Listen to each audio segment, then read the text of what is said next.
যাই হোক, অনেকদিন পরে আমরা রাজপথে এসেছি নির্বাচনের পরে। অনেকের একটা প্রশ্ন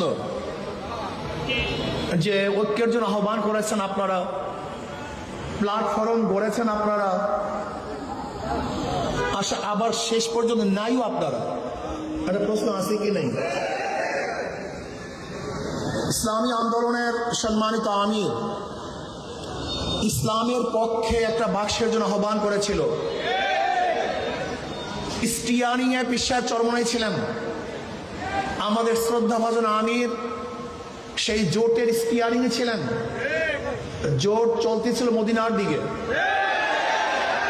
যখনই স্টিয়ারিং ছিনতাই করে আমেরিকার দিকে চলে গেছে,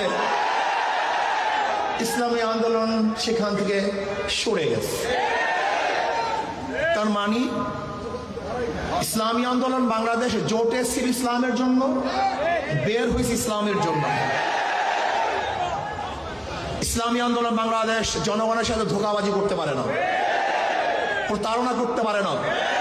ইসলামী আন্দোলন বাংলাদেশ গুপ্ত রাজনীতি করে না। ইসলামী আন্দোলন বাংলাদেশ যা মুখে বলে বাস্তবে তাই করে। আমরা সরওয়ার্দী উদ্যানে বক্তৃতা করেছিলাম, যদি মুনাফিকি না করেন তাহলে আগামীতে ইসলাম ক্ষমতায় যাবে। কিন্তু কাদের জন্য, কিসের জন্য আজকে ইসলাম ক্ষমতায় যায় নাই? হয়তোবা ভেবেছেন যে আমরা গুপ্তভাবে এড়িয়ে যাব, পালিয়ে যাব। না, বর্তমানে গুপ্ত থাকার কোনো সে নাই, সম্ভাবনা নেই, সব স্পষ্ট হয়ে যাবে। ইসলামী আন্দোলন বাংলাদেশ ইসলামের জন্য রাজনীতি করে, ক্ষমতার জন্য নয়। ইসলামী আন্দোলন বাংলাদেশ ইসলামের জন্য ক্ষমতা ত্যাগ করতে পারে, কিন্তু ক্ষমতার জন্য ইসলাম ত্যাগ করতে পারে না। ইসলামী আন্দোলন বাংলাদেশ ইসলামের জন্য ক্ষমতা ত্যাগ করতে পারে, কিন্তু ক্ষমতার জন্য ইসলাম ত্যাগ করতে পারে না।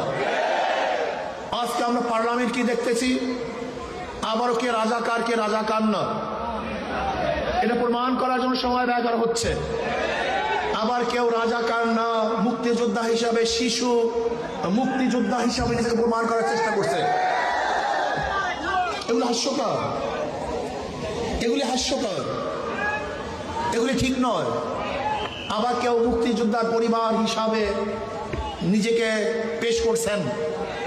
সত্য বললেই হয়, আপনার পরিবারের মধ্যে কে কে মুক্তিযোদ্ধা ছিল, তাহলে জাতি স্পষ্ট মেসেজ পাবে যে অমুকে মুক্তিযোদ্ধা ছিল।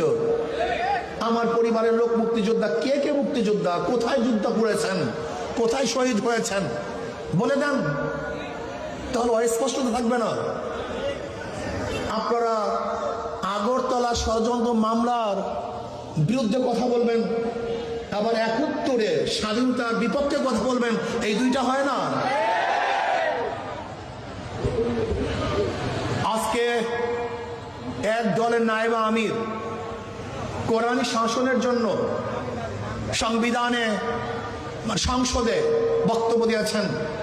আমি আশা করব শরিয়ার পক্ষে বা কোরআন ও সুন্নাহর পক্ষে যেন ওই দলের আমির বিল স্থাপন করেন, সংসদে কথা বলেন, আলোচনা করেন, এবং কোরআন ও সুন্নাহর আইন পাশ না করলে তারা যেন সংসদ ত্যাগ করেন, ওয়াকআউট করেন। এইটা আমরা দেখতে চাই।